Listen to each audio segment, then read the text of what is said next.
warahmatullahi wabarakatuh. Perkenalkan, nama saya Dea Manandika, NIM 234040152, Prodi Keperawatan tingkat 1B, Poltekkes Kemenkes Pangkal Pinang. Video ini dibuat untuk memenuhi tugas farmakologi yang diampu oleh Ibu Ana. Baik, di sini saya akan menjelaskan contoh obat OTC, semi OTC, keras, psiko, narko, dan menjelaskan indikasi, kontraindikasi, dan efek samping dari obat tersebut. Yang pertama, contoh obat yang OTC yaitu paracetamol. Indikasinya untuk meredakan gejala demam dan nyeri pada berbagai penyakit seperti demam bergejala, tifoid, dan infeksi saluran kemih. Pada pasien anak, paracetamol digunakan saat suhu kurang lebih 38,5 derajat Celcius. Lalu kontraindikasinya, paracetamol pada pasien dengan riwayat hipersensitivitas dan penyakit hepat aktif derajat. Pengguna paracetamol terutama dalam jangka panjang perlu diperhatikan pada pasien penyakit hepat kronis dekompensata. Selanjutnya, efek samping. Efek samping paracetamol yang paling umum terjadi adalah timbulnya rasa kantuk dan kelelahan. Sebagian besar orang juga mengeluhnya ruam dan gatal. Pada anak-anak, efek sampingnya paracetamol bisa menimbulkan gula darah, rasa lapar, tremor, kebingungan, atau pingsan. Lalu yang kedua, contoh obat semi OTC yaitu obat ibuprofen. Indikasi nyeri ringan sampai sedang antara lain nyeri pada penyakit gigi atau pencabutan gigi, nyeri pasca bedah, sakit kepala, gejala artritis reumatoid, gejala osteoartritis, gejala juvenil artritis reumatoid, menurunkan demam pada anak. Lalu kontraindikasinya, ibuprofen jika terdapat riwayat reaksi hipersensitivitas terhadap obat ini atau obat antiinflamasi non-steroid lainnya. Peringatan pemberian untuk menghindari penggunaan obat ini pada pasien asma, infark miokard, atau orang dengan faktor risiko kejadian kardiovaskular. Kontraindikasinya absolut. Pemberian ibuprofen yakni pada pasien dengan riwayat reaksi hipersensitivitas terhadap ibuprofen atau obat antiinflamasi non-steroid lainnya. Selanjutnya, efek samping ibuprofen. Bagi beberapa orang, mengonsumsi obat ibuprofen tidak akan memberikan efek samping. Namun, terdapat orang-orang yang tidak cocok mengkonsumsi obat ini. Yang pertama, memiliki riwayat penyakit asma, mengalami hipertensi atau tekanan darah tinggi. Yang ketiga, menderita serangan jantung, memiliki masalah pada fungsi hati dan ginjal. Yang selanjutnya, memiliki penyakit periferal arterial disease. Yang terakhir itu mengalami pendarahan perut. Sedangkan untuk efek samping yang akan dirasakan setelah mengonsumsi obat ibuprofen, yang pertama, merasakan diare, mual, dan muntah. Yang kedua, mengalami dispepsia yang menyebabkan nyeri pada perut bagian atas, kembung, dan mengalami gangguan pencernaan. Yang ketiga, menderita sakit perut untuk sementara waktu. Yang keempat, kepala pusing.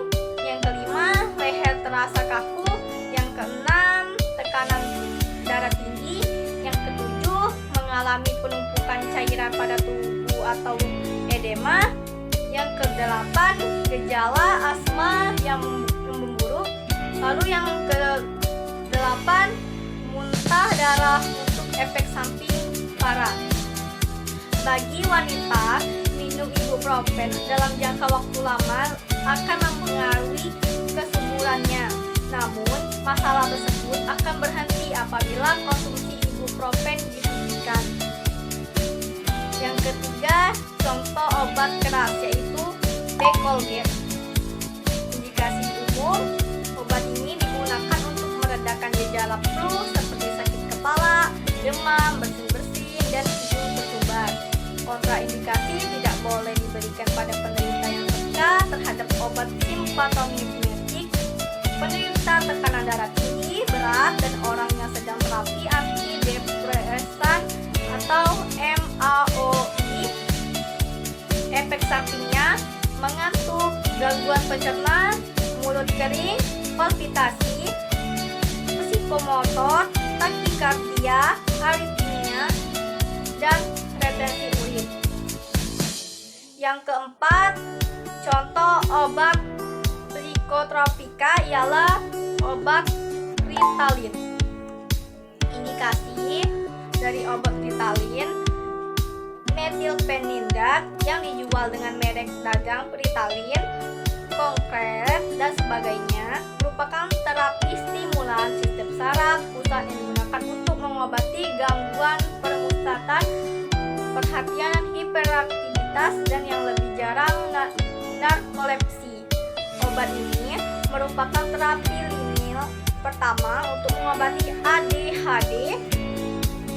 Kontraindikasinya obat Ritalin yaitu yang pertama, hipersensitivitas terhadap methylphenidate atau komponen lain dalam obat. Yang kedua, gangguan jantung serius seperti aritmia atau gagal jantung. Selanjutnya yang ketiga, glaukoma sudut tertentu. Lalu gerontopsikologis. Yang kelima, gangguan jiwa serius seperti psikosis atau gangguan bipolar. Lalu yang keenam yaitu penggunaan bersamaan dengan inhibitor monoamin oksidasi dalam 14 hari terakhir. Efek samping yang terdapat dalam obat Ritalin yaitu yang pertama, gangguan tidur seperti insomnia. Yang kedua, penurunan nafsu makan dan penurunan berat badan. Lalu yang ketiga, nyeri perut, mual atau muntah. Yang keempat, peningkatan detak jantung dan tekanan darah, kecemasan, gelisah atau gejala psikologis lainnya. Yang keenam, gejala gastrointestinal seperti diare atau sembelit. Yang ketujuh, gejala nervus seperti pusing, sakit kepala atau tremor. Yang kedelapan yaitu perubahan mood seperti iritabilitas atau depresi. Yang kesembilan, gejala neurologis seperti kebingungan. Lalu yang terakhir, 10, efek samping jarang tetapi serius termasuk resiko serangan jantung atau stroke, gangguan fungsi hati atau infeksi alergi serius. Lalu yang kelima yaitu contoh obat narkotika yaitu obat morfin. Indikasi morfin adalah untuk meredakan nyeri yang tidak diatasi dengan analgesik dan narkotik. Hal ini mencakup kondisi pre dan pasca operasi, infark miokard, dan nyeri pada pasien kanker. Morfin dapat digunakan pada pasien dengan nyeri hebat atau nyeri yang tidak hilang dengan analgesik non-kortik. Kontraindikasinya, pemberian morfin adalah pasien dengan hipersensitivitas terhadap obat dan pasien dengan gejala depresi pernapasan. Morfin memiliki peningkatan penggunaan yaitu harus digunakan di bawah pengawasan ketat dokter. Kontraindikasinya, penggunaannya morfin adalah depresi pernapasan yang signifikan. Adapun efek samping yang membahayakan bagi penyalahgunaan morfin, terdapat mual, muntah, mengantuk, berkeringat tanpa henti, merasakan sakit pada otak karena berangsur-angsur, menyerang saraf otak, membuat suasana hati mudah berubah-ubah dan tidak nyaman, mudah tersinggung, timbulnya insomnia, kinerja otot akan melemah, meningkatnya rasa nyeri di tubuh, lalu membuat metabolisme tubuh semakin melambat dan kematian. Itu Itu saja yang dapat saya sampaikan tentang obat OTC, semi OTC, keras, psiko, narko, dan menjelaskan indikasi, kontrindikasi, dan efek samping dari obat tersebut. Itu saja saya akhiri. Wassalamualaikum warahmatullahi wabarakatuh.